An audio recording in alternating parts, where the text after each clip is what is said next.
Welcome to The Ambitious Introvert, the leading growth and development podcast for the estimated 56% of us who recharge by going inwards. Our purpose is to help you manage your social battery and own your energy so you can reach your true potential in your business, your career, or your life.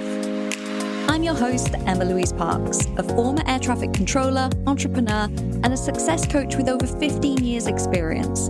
I've supported hundreds of introverts like you who dream big and are ready to take action towards making those dreams a reality without compromising their energy in the process. Each week, my guests and I will be sharing tips, tricks, and hacks on how to build your resilience, master your mindset, and cultivate self-leadership. Skills that will help you reach your goals without trying to be someone that you're not. We'll also be sharing valuable lessons and insights from our own personal experiences, all focused on one thing, helping you own your energy to reach your potential.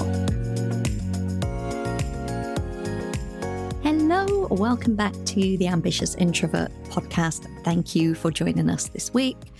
This episode has probably been a long time in the making because today's guest, David Hall, and I have been connected for a number of years. We are connected on socials. I think we've been in the same summits. We've had many of the same guests on the podcast. There's so much crossover in our audience and in what we do. And I've always admired his work from afar. And finally, I was able to invite him to the podcast and got to meet and chat with him. And we both said it's kind of crazy when that happens because you feel like you know someone, but you only know them on the internet. So it was really great to spend some time with David having this conversation. So he is the author of Minding Your Time, Time Management, Productivity and Success, especially for Introverts. And his book helps readers understand themselves and their introversion and how to be more successful in managing their time and productivity, which is very akin to what I would call owning your energy. So such an aligned topic for us here. David's also the host of the Quiet and Strong podcast, where he interviews thought leaders, creatives, and successful professionals on how to leverage the strengths of introverts. So what's really interesting is we tend to have this, as I've talked about before, this blanket term for introversion and think that it's a very narrow kind of definition. And it's not. Introverts come in all shapes and sizes and traits and ways of being. And, you know, David and I discussed this. David and I are actually very, very different. Our strengths are quite different. Our personalities are quite different. And fundamentally, none of that matters because as introverts, we both understand the importance of managing our time, owning our energy, and the need to recharge and fill our own cup after we have been spending time with people. So in this conversation, David shares more about his journey of the discovery of being an introvert, the different layers that kind of gave him that self-awareness, some of the strengths that he sees introverts having that we really need to be leveraging in order to own our energy. We talk about our shared love of personality tests, which is no surprise to any of you that have been listening for a while. We talk about time management and creating space and how, you know, the typical kind of productivity hacks don't always work for us. And it was interesting to get David's take on introversion from a gender perspective. I obviously serve both genders and have coached both genders, but predominantly I attract females. And it was so interesting to talk to him as a male introvert and see the differences that we saw. So I know that you're going to enjoy this conversation. David's work is very, very needed, and I am thrilled to be able to share it with you here today. David, we were just saying before we hit record, we feel like we've been in each other's orbit and known each other for a long time. But in fact, we've never spoken before today, even though in my mind, you were always coming on the podcast. So welcome and thank you for being here. Thanks, Emma-Louise. Yeah, I feel the same. I feel like I know you already. So it's good to actually finally chat with you. And that I think that's the lovely thing sometimes about social media, podcasts, and where we get to kind of quote unquote know the other person, or you get a sense for them and you feel their energy, that then when you hop on a call, it's just very normal. It's just like, oh, like this is like chatting to an old friend. Yeah, absolutely. Looking forward to it. So there's so much that I think we can dive into because I find your brand and what you do for introverts super fascinating. But first off, what can you remember the moment that you found out about introversion, the term, and went, oh, that's me, and really identified with it? Okay, so it was definitely a long journey for me. You know, like a lot of my guests on my podcast, I felt like something was wrong with me, and I didn't know what it was. Why couldn't I be more at ease in social situations like that person? Why can't I be gregarious? Is a word. you know, I wanted to be more like that, and you know, I think in college I got a degree in psychology, and I was probably introduced to the term, but even then, there wasn't the awareness of what it means to be an introversion, I think, that we have now. And I got a master's degree. Again, I'm slowly figuring things out. But where the turning point was I got some good professional development at work, and I got certified in the Myers-Briggs. And I also was a facilitator for, at the time it was called Strengths Quest, and then it was Strengths Finder, and now it's called Clifton Strengths. And I could talk about those two things. But in the Myers-Briggs training, it's about introversion, extroversion, and a few other things, and I know you're aware of. The facilitator said introverts think and then speak, and extroverts speak in order to think. And I'm like, oh wow. And that was a big light bulb moment for me. And I definitely, there was a lot of other things that came out of that. But it was the Clifton Strengths, I got trained in it to give, and I gave it to my whole organization. It's not about introversion, extroversion, although there's pieces that you could argue are. But the what I got out of that was we all have strengths. And just as a overview, there's like 34 themes of talent, and they look at your top 5 because that's where you should focus, putting more focus on your strengths and not your weaknesses. I love that concept. But just the fact that my strengths were natural, it was just a big epiphany for me. So the combination, introversion, you have great strengths, it all came together to realize, oh wow, you're an introvert. You didn't choose it, but you sure can choose to embrace it. And these things are very natural. And some other epiphanies that came along with that is I had a colleague at work that's opposite of me, but we started to present on introversion, extroversion, on strengths. And we were working really well on a lot of different projects, but we were very different, but we understood that. And just it was a really nice way to see it. Like, here's David's strengths and here's this other person's strength. They work well together and they're different. And so there was a lot of epiphanies like that.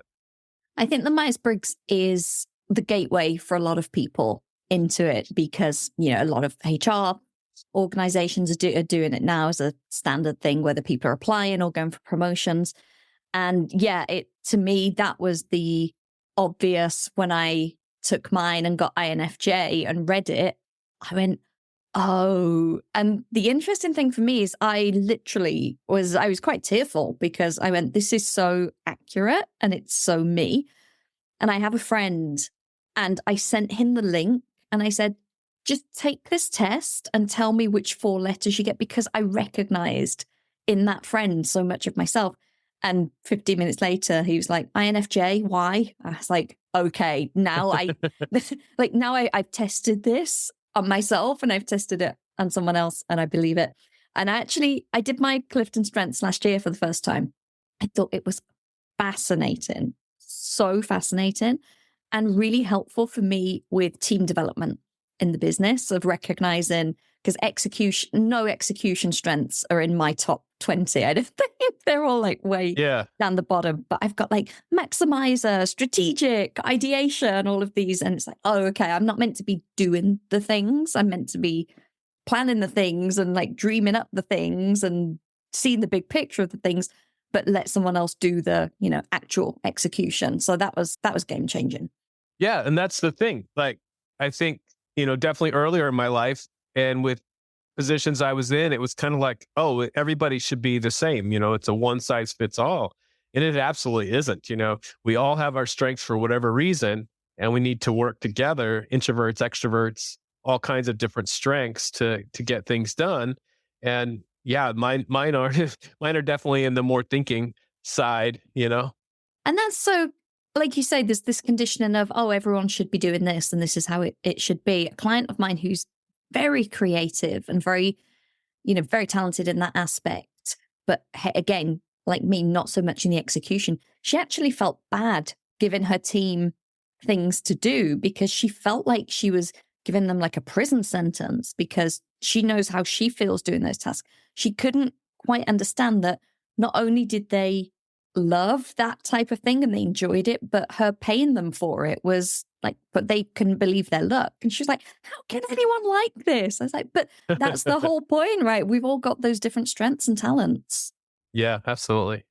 So I know that you talk a lot about the strengths of introversion, of which there are many, but just to give people a feel for your philosophy on it, what in particular do you see that we can do general, and I know it's broad generalization, but what can we do so much better than extroverts? So my definition of introversion is that we turn inward more often than not, and everybody thinks, everybody pays attention to what's going on around them, but we're spending more time in our inner world of ideas. And from that come a lot of great strengths. And again, we're all different. And that's why I do like the Myers-Briggs or Clifton strengths, because it gets at some of those things that are different. But overall, we spend a lot of time thinking. So we have some great ideas. We can be very strategic, like you said, and we can have great imaginations, come up with innovative solutions. Some people are more empathic, like yourself. For whatever reason, I'm not. So some of that, empathy, can really, combined with your deep thinking, can be very powerful. Those can be very powerful gifts. And we notice things. And again, there's just very many ways that we can differ. But the big thing is, I think that we're deep thinkers and deep feelers. And I'm glad you made that distinction because I hammer this home all the time that introversion is about how we recharge and how we process information and that going inwards and not necessarily about being shy or worrying about public speaking and those kind of traits. And that going inwards, like back to the strengths thing, I find that if I don't have enough time to do that, then I start to feel not great. I might feel overwhelmed or I feel a little bit frazzled. And it always comes back to that with me. I'm like, have I spent enough time on my own and blocking out the rest of the noise, not consuming too much, whether it's social media, reading, TV. And when I start to feel that, I know that if I can just give myself some time to turn inwards, I'm going to feel like a new person again in a few hours. Yeah. And so we definitely, as introverts, we talk a lot about the need for recharge, which is real, and we need to be aware of what causes our need to recharge. And, as we'll both say, it's not, to me, I don't like the really simple definition that we get drained by people and get energized by being alone, because there's some people that energize me out there. It's certain people in certain situations drain me. But I always take it a step beyond that. It's not just that we need time for recharge. We need time to use our deep thinking abilities. We need time for focus, time for strategic thinking, time for planning, time for dreaming. So we need to give ourselves plenty of time to use our gifts as well. And recharge is important, but there's more to it than that, spending that time that we need alone and finding that time that we need for connections with other people, kind of finding that balance. I'm going to share this with you now because I know that you'll appreciate it. My Google Calendar, I have the different sections like, calls or admin or focus time. And I have a section and it's called Space to Dream. And I have to make sure that I block out time each week so that I'm like, all right, nothing gets scheduled here. Nothing's happening. This is my spaciousness. Yeah, that's brilliant. I don't think I've called the calendar item that, but maybe I'll start. That's great. And it's productive, but also it's just something that we also enjoy. We need to spend that time to use our great imaginations, but it also could be very productive as part of the work we're doing, but it doesn't have to be. Totally. And I'm a really visual person. So if I can look at a calendar and see that I haven't put that in, or there's been a few weeks where that hasn't happened, I'm like, all right, I need to put it in. It's a different color, everything's a different color. So I can glance really quickly. And I think it's just an important reminder that you've got to cultivate space for space. Like you've got to make the time. It's not just going to appear. Absolutely. And that's a big part of what I do. So I'm figuring out that I'm an introvert, right? And a lot of it came from this professional development. At the same time, I have a full-time job that definitely can take a lot more than full-time work. I'm running a business with my wife, and I have 3 kids. So I'm learning about my introversion, but I'm also figuring out, I'm reading time management books and I'm listening to podcasts, and I'm figuring out, oh, there's some needs I have, like that we're talking about right now.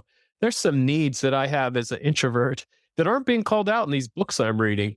And so that was my first book, was Minding Your Time Management, Productivity, and Success, especially for introverts, because what you're talking about is, it's so important, to leave space on our calendars or to make space. One of my strategies in the book is really, doing a regular kind of deep retreat with yourself to think about what you got to do. But then every week, kind of looking at your calendar and saying, okay, when do I need that space to dream? And I'm going to start putting that on the calendar. But when, is this particular activity, even though I might enjoy it, am I going to need space after it? Like right now, Emma-Louise, I love this conversation I'm having with you, but guess what? I have an hour blocked off after, just in case I need to recharge. And you make those kinds of strategies where you realize, hey, I need some time to think here, or I need some time to focus. Multitasking is not effective for any of us, and I think it's less effective for introverts. I need some time to focus, or, I need some time. And one of the biggest things that we need to understand as introverts is that we need to prepare for things much differently than our extroverted friends. Whether that's a speech or even a meeting, presentation, we need to prepare ahead of time to be our best. It's so true. In November last year, it was just a weird time period where a lot of people that I'm very close to, but that live overseas, ended up being in London separately. And of course, I want to see these people because these are close friends, people I don't get to spend much time with. But it happened that over like a 4-week period, I ended up going to London 4 or 5 times, which, it's only an hour and a half. It's not far, but it's London. It's a very busy, dense city. And of course, then we're out, these people are in London, they want to see the sights, or we're going to go out for dinner and all of this. And 2 of them were group situations, which, fine. I know that all the people, I like them, but it's still a group, which is very challenging for me energetically. And I knew it was going to be tough, and I knew this in advance, but I was like, on this occasion, I want to do it. I don't want to turn any of it down, but I didn't record the podcast in November. I batched to make sure that, the times that I was working, I wasn't going to be expending energy. And then in December, everything was a hard no. People were like, oh, do you want to meet up? No. December was just like, I'm not doing anything. We can schedule for January. Yeah. That just makes me tired even thinking about it, because you probably had a lot of expectations, like show us the sights, right? Yeah, show us the sights, take us to the restaurants, like do the things. And it was wonderful, but equally, I know that that's not sustainable for me all the time. It was very random series of events, and some of it was like holiday celebrations, and that was great. But December was like, okay, don't talk to me. Don't schedule anything in person, because even, I don't know, for me, like getting on a train to go to London for 90 minutes, that's really tiring. Like that trains are busy, I'm surrounded by people, then, I'm going to get the train back, and all the whole, the energy of just being in a city, that's a long day. And so like you saying about blocking off an hour after this conversation, as much as I might have a great time, I need to block off the day after that to recover. Yeah, absolutely. And that's an important thing to remember. It's like, okay, where is my energy? How do I need to manage my calendar? And can I plug in times where I think I'm going to be drained? Or, can I change my weeks, or in your case, even change the month of December based on what's going on? And we all have different amounts of control over our calendar, but as much as we can control it, to think about how we can best use our energy, that's the ideal situation for the introvert, is realizing, hey, I do need a balance of being by myself, but also connecting with those I care about. And I also need some time to get some work done, and that kind of thing. And so, how am I going to manage my calendar, overall, and then just by the week and by the day? I love it. I couldn't agree more. And I definitely recommend color coding your calendar and adding in some space to dream, or, Yeah. space to be offline, or whatever the thing is for people. Because that was quite illuminating for me, because I used to think I had a lot of space until I scheduled it in. And then I was like, oh yeah, no, I really didn't. Or not as much as I thought anyway. Yeah. So something that we touched on before we hit record, and I think this is really interesting because we have maybe a slightly different view on this, which I love, is I work predominantly with females, but not exclusively. And actually, when I was coaching in air traffic control, I coached predominantly males who were a mix of introverts and extroverts. That was fascinating because the way they responded to instruction was very different as well. I would be instructing an introvert and I'd be like, what are they thinking? And they're, controlling these planes on my license. And I'm like, I have no idea what they're going to do next. Whereas the extrovert's like, oh, I'm going to turn this and I'm going to climb this. And because they're processing it like outwardly, right. But I see, from the men that I know that are introverts, and maybe this is like a British society thing, that can be a little more challenging, because this gregariousness you talked about, this confidence, this, being one of the guys and in a group of people and wanting to socialize in that way, is actually quite extroverted. And a lot of them I know are like, I don't want to do it. But there's there's a little bit of like social pressure and conditioning, I'm going to say, on it. Now, you had a completely different take, which I loved. So share with us what you see about females as as introverts. So definitely not an expert here, but it seems like in general that women tend to be more social naturally than men anyway. And so sometimes I think it could be more difficult to be an introvert and a female, especially if you don't understand your introversion. If you need that time alone, but you don't understand that you're an introvert and you have great strengths, but you also have to honor those needs. And, definitely I always am busting the myth that we don't need connection, because we absolutely do. But I think it can be more acceptable for the guy to be the more loner type. I'm not saying that that's right or wrong, but I just think that in my view, it could be harder, or it could even be harder because men aren't as social as women in general, introvert or extrovert. I find that fascinating and so accurate, because I think from a social expectations point of view, yeah, if you see like a guy out in a bar having a drink on his own, that's okay. But if you saw a woman out having a drink on their own, I think a lot of people would be like, oh, that's weird.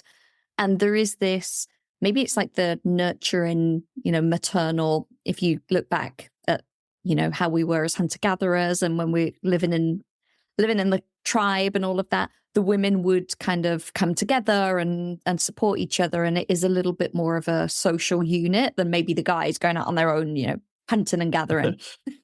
Yeah. And I think it's great.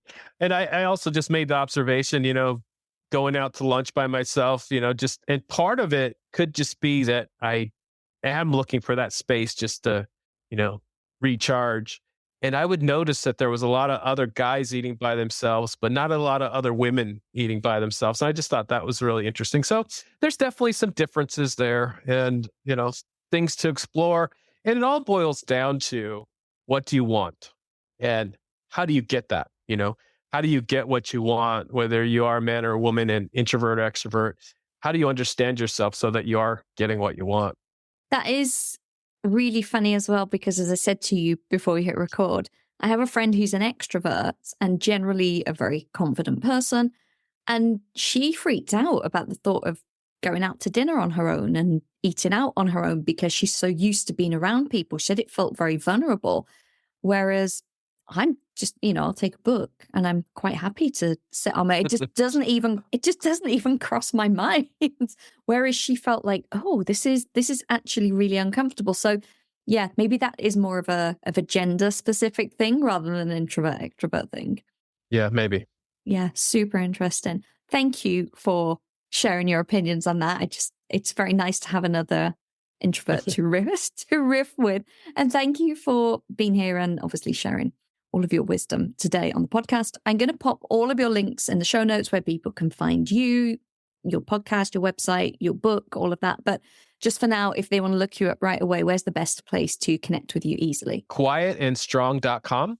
And that's my website. It has blogs, and that's the name of my podcast, Quiet and Strong. But you can also find links to the podcast there and basically everything.